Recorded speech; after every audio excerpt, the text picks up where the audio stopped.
Hi, my name is Ryan Wolf, and I'm the president of Ability Ministry.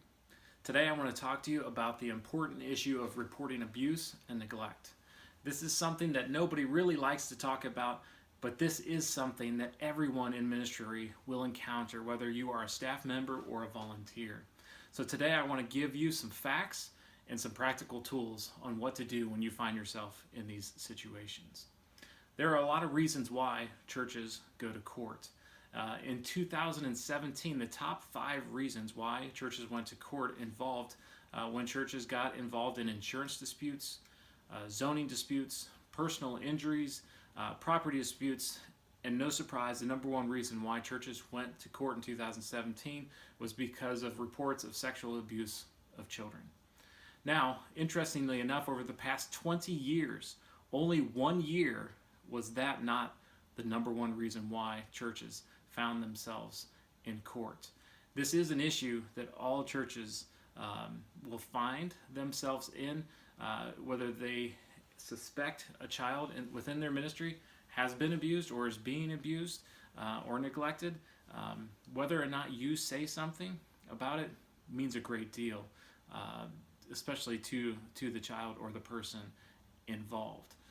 So let me continue to give you some important stats and facts. The United States Department of Justice reports that 1 in 3 girls and 1 in 5 boys will be sexually abused by the time they're 18 years old.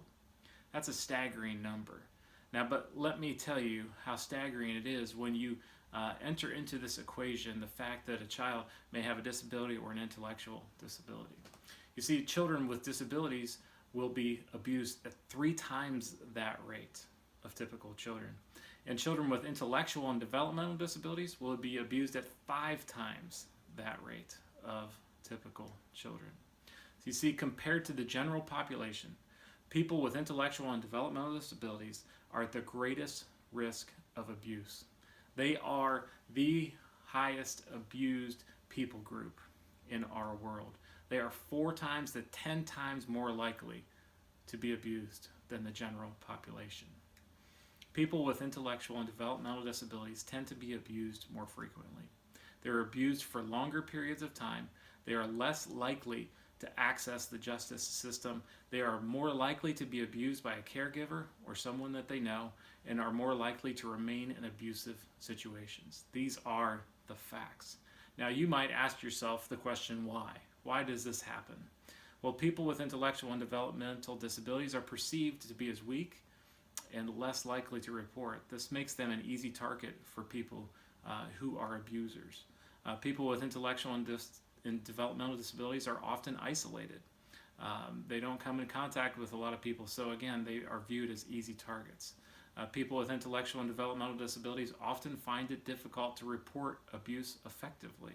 When they are abused and when they want to report it, they oftentimes find it difficult.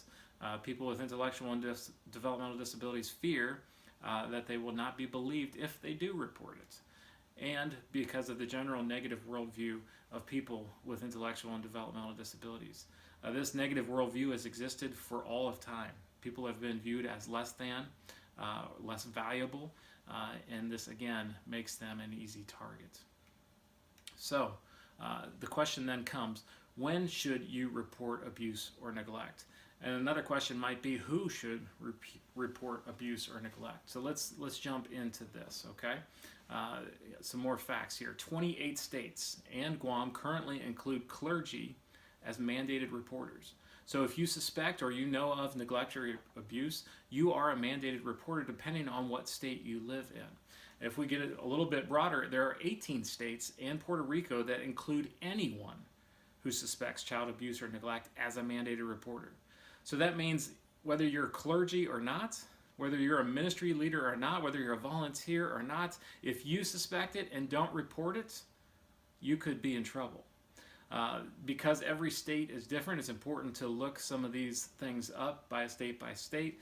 You can find that information at childwelfare.gov to find out which states require who to report. But I would like to say it's always better safe than sorry, because we're talking about people here.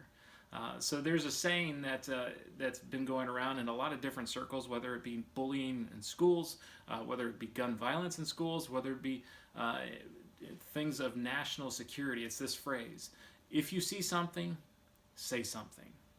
I'd say this phrase applies to the issue too of reporting abuse and neglect.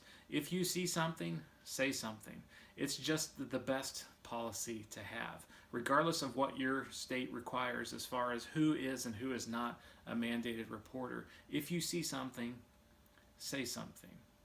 Now, if you're a volunteer, I would encourage you to say something to your ministry leader. If you're a ministry leader, I would say you should talk to your direct report. If you're the top of the ladder in your church system, you should talk to an elder or a deacon or someone else from your board. The important thing is that you never go at this alone. Always tackle it with someone else. Okay, so how do you report abuse and neglect, whether it's suspected or not? You see, again, because every state is different, you'll need to figure out how it is required to be reported within your state.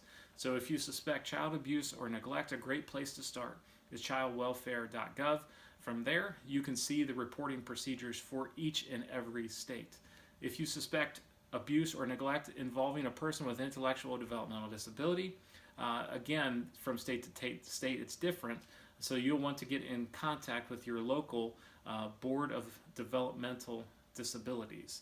You can find that by going through nasdds.org/state agencies, and that'll take you to each individual state. Also, another great place to go is just contacting your local authorities. You can never go wrong with that and just reporting what you believe. Whatever you report, it's also a good idea to keep written documentation of what's been reported and who it's been reported to.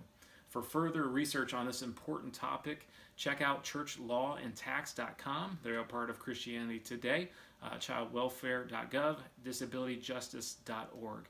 And again, to wrap it all up, because of the incredibly high rates of abuse and neglect that exist in the world when it comes to the disability community, it's just the best policy that if you see something, you say something. Make sure that you say something to someone else. Don't go at it alone. Make sure you report it and keep written documentation of it. Every person is important. Jesus loves all people, and Jesus wants to make sure that all people are treated with kindness and respect. And we, as ministry leaders and volunteers, have an obligation to make sure that this happens.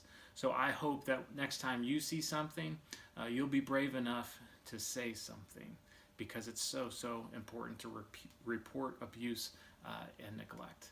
Thanks for watching this training video.